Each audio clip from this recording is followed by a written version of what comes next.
When I was 8 years old, my fourth grade teacher told our class about Pompeii, and I found it extraordinary. I marveled at this incredibly well-preserved city under volcanic ash for 2,000 years, where when they excavated, they found not only buildings and roads like archaeologists normally find, but they found outlines of people, their children, their pets, and yes, even their anguish. A few months later, my parents traveled to Pompeii, and knowing of my obsession, my mother brought me back a piece of pumice. She claimed that she had broken it off a building after jumping over a fence and avoiding a bunch of guard dogs.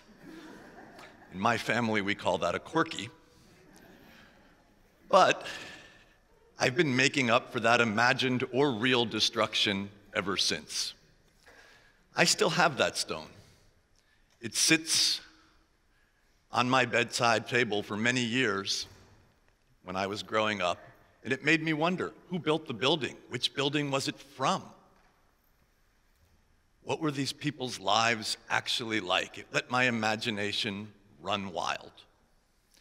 And as I went to college and then to law school and became an energy entrepreneur all over the world, archaeology still stayed with me. All of my spare time was spent with antiquities in museums or actually visiting archaeological sites. Until finally, at the age of 40, I decided to return to school, get my PhD, become an archaeologist, and try to answer at least some of my questions that my stone had inspired for the entire balance of my life. So now, I'm an archaeologist and I'm an explorer. I get to wear a bullwhip instead of a briefcase. I get to put on a fedora instead of a bowler. I get to visit incredible and amazing sites like these, make discoveries there, and work with some of the most extraordinary people on Earth, the people who live around these sites. And the other thing that I get to do is use my archaeological and business skills to help lift these communities from poverty and preserve these sites in the same way that Pompeii was preserved.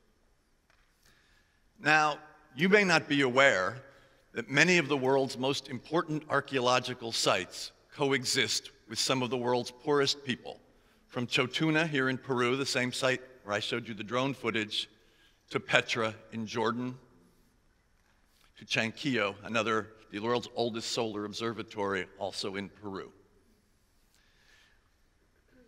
Both sites and these communities, their futures is uncertain and at risk, perhaps even in danger. And the cause of that is poverty. Poverty is the greatest threat to these communities, and it is also the greatest threat to archaeological preservation. Now, you may think from reading the newspapers that ISIL blowing up temples in the Middle East is the greatest threat, and that's certainly heartbreaking. But let me tell you, that's a very small portion of the heritage we lose every day. And most of it is lost to preventable economic causes. I'm talking about looting, I'm talking about agriculture, I'm talking about energy and mining, and I'm talking about grazing, and I'm talking about residential and commercial development.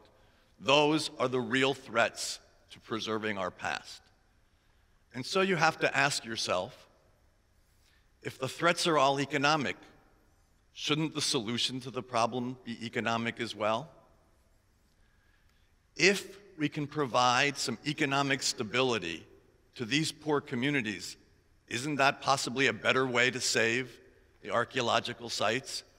Give them the tools to be self-reliant and leverage their past, and in so doing, give them a chance not only to save their futures, to build their futures, but to save their pasts. Now, for the last 5 years, I've been working on exactly that, working with communities to develop a model that allows for that to take place. I first had this realization about the importance of economics when I was doing my development research at this site in the middle of Bolivia, a site called ICAHM. Bolivia is the poorest country in South America. And when I was working there, almost everyone in the community and 75% of all rural residents were subsisting on $1 a day. Now, this is a major Inca monument. It's one of the great centers of the empire, and yet the community was slowly destroying it.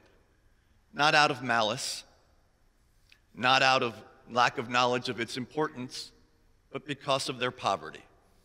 They were growing crops on it, they were grazing cattle on it, and in this incredible edifice, which is 80 meters long, 25 meters wide, and was the largest single-room roof structure in the empire, they were playing soccer in it, because that way the ball wouldn't roll away, and at 10,000 feet of altitude, that makes a big difference. And so all of these practices were incredibly destructive, and I did what all archaeologists generally do when faced with site destruction. I said, "This is really important. You should save it." I'm sure you'll all be shocked to learn that that didn't work very well, and in fact, it never works. Turns out local people aren't real keen on a foreigner showing up and telling them about their own heritage and how important it is and that they need to keep it. And of course, underlaying that, although they never asked me explicitly, was the question, how can you ask us to stop these destructive economic practices unless you offer us an alternative? We need these crops, we need this grazing in order to survive. So unless you have an alternative, you can continue to dig here, but please stop bothering us about preservation. And I thought that was a very fair point. So after several meetings with the community, we hit on an idea. This site is 3 hours from the nearest major city, Cochabamba, and we would get 3, 4, maybe 5 tourists a week. And they would come, contract with guides, contract for transportation, and come out here. There was only one road to the site, so we hit on the idea, let's build a gate across the road. Bolivians can pass for free, but foreigners have to pay $10. As you might imagine, the local people thought I was nuts, believing that anybody would pay 2 weeks' wages to go look at a bunch of stones. So as the last of the big-time spenders, I invested $50 in a gate and a couple weeks' wages and said, let's see what happens. Well, the first week, 4 tourists came. The second week, 3 more. $70 on a $50 investment. I thought maybe I should go do venture capital. But more importantly, the attitude of the community changed. This wasn't an irrelevant relic of the past. It was a sustainable economic asset for the future that might be able to feed their families for generation and for generation. And guess what the first thing they did with the money was? They bought out the person who was growing crops, they bought out the person who was grazing there, and they built a soccer field outside of the site limits. And all of a sudden, they wanted to learn more about the site.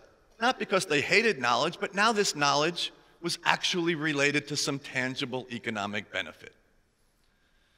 So, armed with this realization, I came out of the field and started a not-for-profit called the Sustainable Preservation Initiative, whose mission is to do exactly that.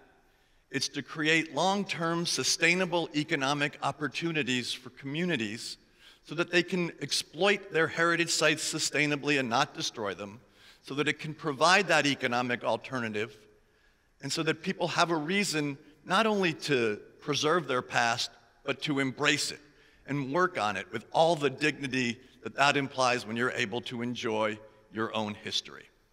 We've been trying to do that for quite some time now. As I said, 5 years. We've created a series, and I shouldn't say we've created, I should say the folks that we have partnered with have created a series of wonderful sustainable businesses. Jobs are being created at a rate of $2,000 for $2,000 investment, one job, which is a great return on investment. And we're seeing more and more communities empowered in protecting their sites. Wherever we've created these businesses, looting, encroachment, and the other destructive activities have essentially ceased. What it does is it creates an army of local people who will protect the site, and they'll do it long after I'm done working there, because it's for their future and their future generations that the site protection has become relevant. So I wanted to share with you a few of the lessons that people should be utilizing when doing this or any type of development in smaller communities. And the first one is probably obvious, but the project needs to last longer than you're there. If the project only lasts as long as you're there, it's about you, and it's not about the community.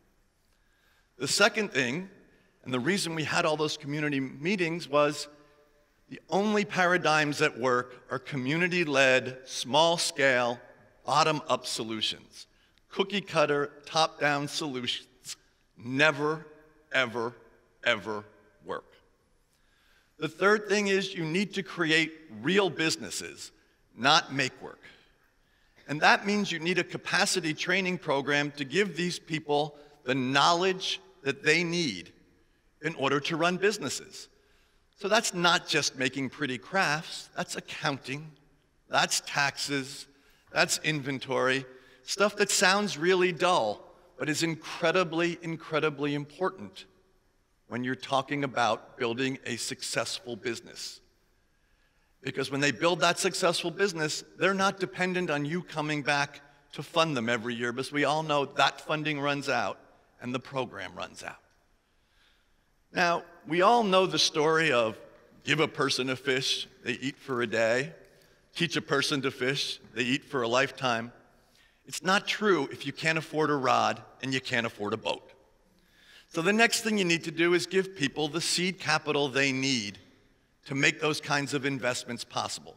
You don't need to take a return on it, but without both knowledge and resources, you are destined to fail. Apple, Microsoft, Google, the list goes on. They didn't start up with no financial resources or capacity training. It's unreasonable to expect people living in these poor communities who've not been part of the global economy to do so. So the last lesson that I would give you, and I think it's also a very important one, is the best way to effectuate human change is to understand local culture and be sensitive to it and to interact frequently with people. Cultural sensitivity and understanding is the bedrock of all change. So take your communities as you find them, take their entrepreneurs, take your associations, take their social customs, and build your programs around them. Don't expect people to conform to you. There is one exception to that rule, and that is no matter where you are working, you must include and support women. We work in some of the most macho places in the world, places like Peru, places like Guatemala, places like Jordan, where women have historically been excluded from the economy. And we need to include them, not only because they make the best business people and entrepreneurs, and every study says that, guys, so please don't argue with me, but because when this is their first and perhaps only opportunity, they will grab it, seize it, never let go of it, and do everything in their power to work, because they know if they don't, there may not be a second opportunity. And in empowering women, not only are we creating these great businesses, but we're also creating new kinds of role models and new social roles for women. Frequently when I go to these communities, if the women will talk to me at all, they'll be looking down, not making eye contact, talking to their hands, mumbling. You go back a year or two later, and they're pushing and shoving each other out of the way jokingly to be parts of the videos. They're posting on social media. They are these vibrant, outgoing people whose personalities have just been able to escape the shackles, and I do call them shackles deliberately, of their social structure. And when they do that, not only are they great job creators, they grow as people, and you're creating a whole new generation of possibility. So we've created a whole series of women's cooperatives. Here's one at the site of Pachacamac, Peru. I want to share a couple of their stories with you. The woman on the right here is a 77-year-old grandmother. And one of the things we do is we have round tables and ask people what their dreams are, what their hopes are, and why they joined the program. And when we asked her why, she said, "No one ever asked me before. I never had a chance." She now runs the embroidery division of the cooperative there and is doing amazing, amazing work and providing inspiration to women all over Peru. Her granddaughter, who's on the left here, has joined us because she wants to go and make some money to go back to school.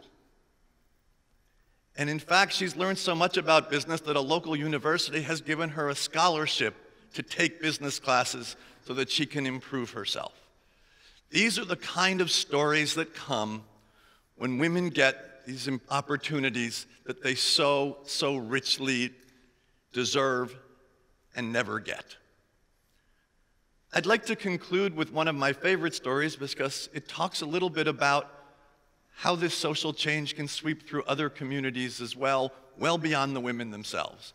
At one of the round tables in Guatemala, a woman brought her husband. This was the first time we'd ever had a man come to a women's cooperative meeting.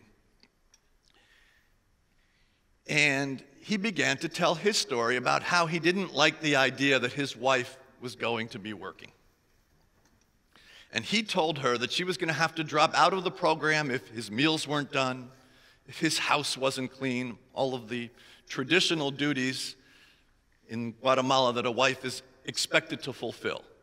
However, a few months later, after seeing the change in her, the benefits of the income, the benefits to his family, he came to this meeting and he told this story, and he concluded with, "Mi muro de Berlin se cayó." My Berlin Wall fell. His opposition to his wife working was gone, and he now is the biggest proponent in his village of women working.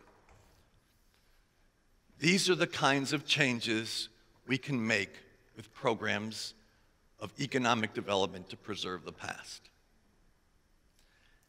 It's not social changes, economic changes, because the women in Pachacamac earned $10,000 in their first year in operation and are on path this year to earn $14,000. A lot of people would pay for that kind of a growth rate. The late Elie Wiesel said, "Without memory, there is no culture. Without memory, there is no civilization, and there is no society." It is the role of archaeology to discover and interpret and find this memory, not just in the past, but to create memories in the present and in the future. Engagement and empowerment are two very modern words that will let you build futures and save pasts. Thank you.